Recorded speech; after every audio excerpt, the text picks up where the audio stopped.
18 weeks to go until the November election as local election officials work on ways to make voting easier and safer for Hoosiers. We're bringing you stories about how to make sure your voice is heard at the ballot box. Tonight, RTV6's Cornelia Soccer shows you how one group is breaking down misconceptions about who has the right to vote in our state.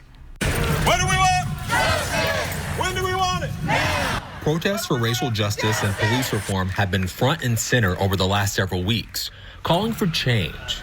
But Joyce David with Project Leah tells me these protests can only go so far. How long are we going to protest? You have to change the system from within the system.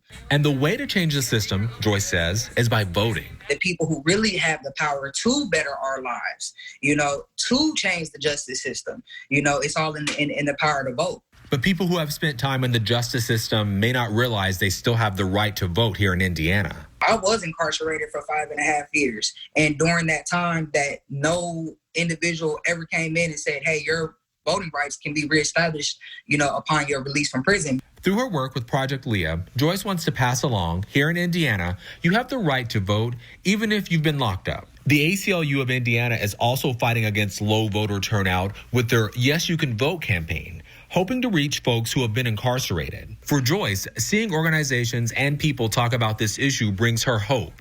Hope that more people who've been impacted by the justice system will feel comfortable asking questions when it comes time for them to exercise their right to vote. It sounds corny and it sounds cliche. Knowledge is power. Working for you, Cornelia Soccer, RTV6.